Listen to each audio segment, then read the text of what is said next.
We're back, people, and today we're breaking down film on Calais Campbell, Miami Dolphins' newest player, and I think he's just like the perfect stopgap defensive lineman for the Dolphins right now, bringing that veteran leadership, so much experience. Like, everyone talks about how much, value he brings in that area as a leader.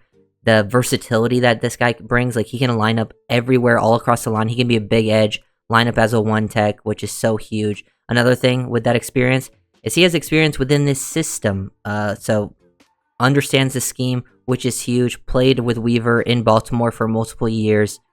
Just understands, fits that, and can do multiple different things for you in the twist stunt game. And for a guy who's 37 years old, his film was still surprisingly good in Atlanta. We'll have mostly Atlanta film, which was where he played last year, with, a couple Baltimore clips in there too, which I think is big. But the guy makes so many plays. You can use him in so many different scenarios too. I think the biggest thing is usually when you have a bigger guy that can win off the edge, usually they overpower tackles and then beat interior with their athleticism.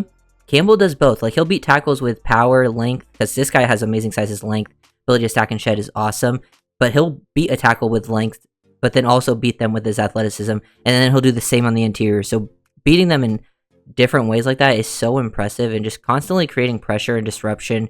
That size and length will allow him to be a menace on the interior, which I think is huge.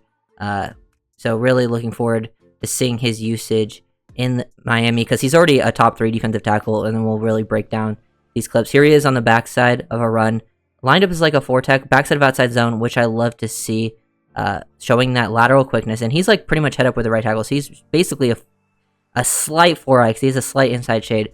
Guy shoots off the ball, they're basically even here, and look how he just uses that length. He basically inside that left hand, into that sternum of the tackle there, just to create that length, and now he has in the position to either cross the face if the running back works into this gap, or if he works back across, he's able to come off of it. He feels the momentum of this, uses his hands to his advantage, has insane size length, still moves well athletically, just ability to do it from multiple different spots. Versus the run, because he'll definitely have I think he'll have his biggest value on early downs for the Dolphins.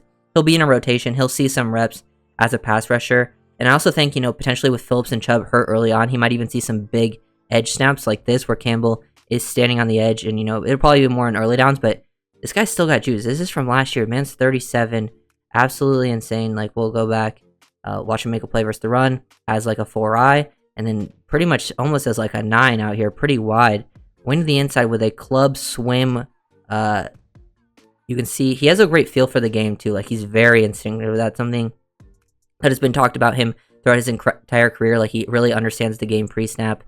Another example, the ability to corner and turn right here is impressive. A guy of his size should not be able to do this from this position at 37. It's insane that he's able to turn this guy open, corner, show some bend, not go to the ground here, and then still get that sack on the quarterback. That's ridiculous. No one should be able to do this type of stuff on the edge. And he played more edge, I think, in Atlanta than he did in Baltimore. In Baltimore, he played more on the interior. If he did play, more of those outside snaps, it was more in the 5-tech range.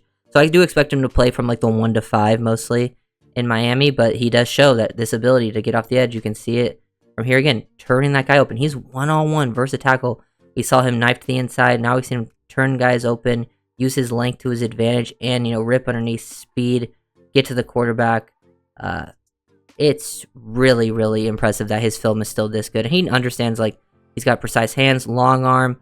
He plays low, too, because this Campbell's, almost 6'8". So, and usually that can actually cause more problems for players when they're that tall because of a leverage battle. But he plays with great pad level. And when you have to, lean over like this, he plays with great body lean. And then usually guys that are taller will end up losing balance. But he still has great balance and body control. So the athleticism's still there, too.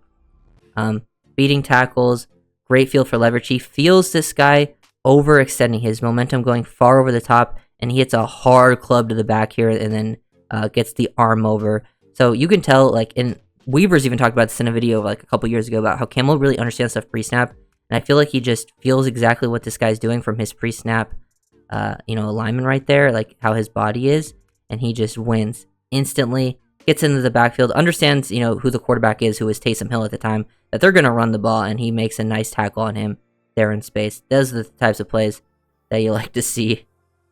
Being able to move like this is impressive. To hit a hop like this Usually, they hit that hop. He's going cross chop to the inside, then club behind, then get that right arm link. He's really good hand placement here to get it to the back of that elbow, which is what you want to do, and then that hop, and then to still stay on his feet while landing on other guys. Like, he lands on the left guard there. Usually in this position, you're falling to the ground, you land on someone, but he stays on his feet and still gets a hit on the quarterback to help, affect the play. Like, that type of stuff is really insane. Like, his film actually impressed me a lot. I think this is one of the better, like, for the veteran one-year deals. I think this one might be one of the better ones, maybe the best of the bunch, like, considering all, like, they sign, Poyer, May, those types of players on, like, those one-year stopgap veteran type things. I think Campbell could potentially have the biggest impact, and he'll see a heavy rotation because he's at least going to be in the top 3. Look at him still moving out here super well on the backside of this. He understands they're running zone read. Taysom Hill's at quarterback. He's staying square, staying patient. Look at his footwork to change directions and then get out in space, trip up Taysom. I think he even gets the sack credit for that too, which is really, really impressive. He kind of bullied Penei Sewell in this Lions game. He had multiple very good reps versus Penei Sewell, who's one of the best tackles in the league. Left tackle, and he has to split the tight end too. So he does a great job feeling that because pre-snap alignment, he's outside shade in between both tight ends actually. And he's able to get to the inside, reset his positioning and his leverage there, and then feel that Sewell's going low, so he hits that club, arm over, uses his own momentum against him again, keeps himself clean, shows off great core strength too. When you're getting hit like this, you'd have great core strength, and then just basically disrupts the play, makes the tackle, also force Gibbs back inside to help too. It's impressive, the things he's able to do for multiple different alignments.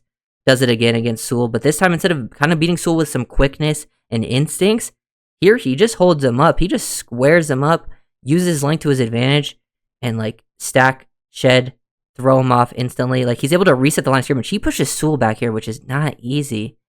Reset that line of scrimmage, basically set the edge from his position here, but he went so fast that he's able to set the edge while shedding instantly and then not coming off to the inside to do it too, which is crazy. And with how fast that play happened.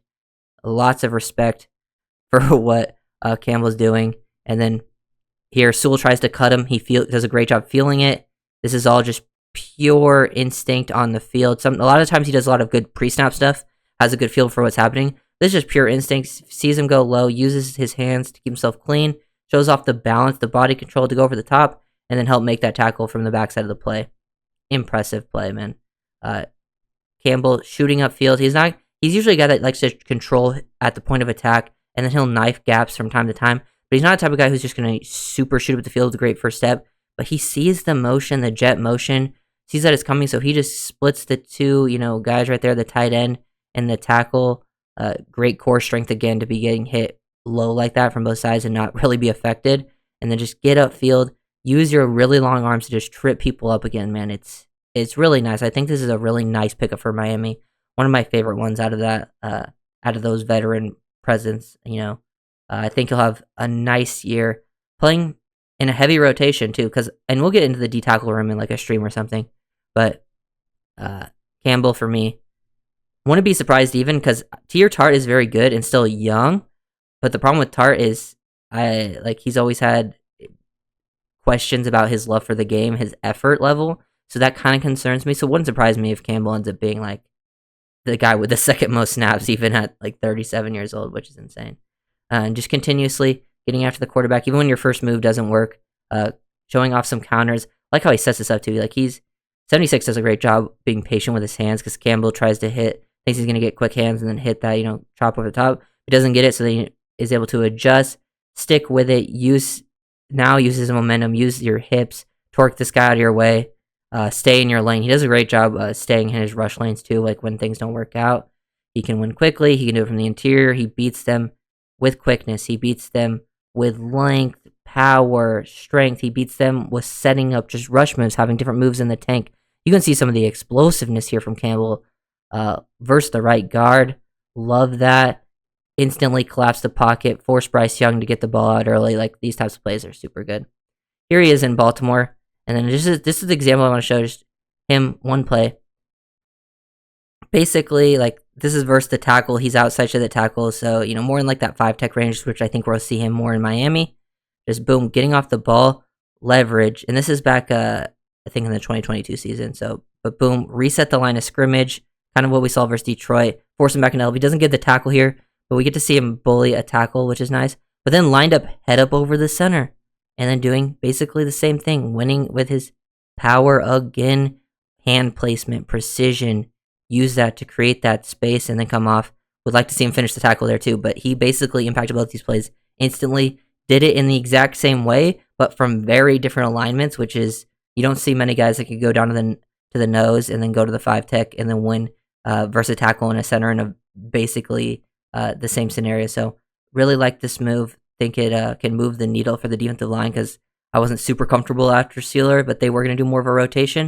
And I think adding Campbell, because it's not going to be super expensive, it's a 1-year stopgap thing, so you're not looking too far beyond the future with this move. But this feels like they're really trying to put all the chips on the table. Not like they're all in just for this season, but there really feels like this is the extra move. Like they can still do stuff after the season, but it feels like this is like a big push for the Miami. So if you guys want the video, make sure to like, comment, subscribe to the other copies.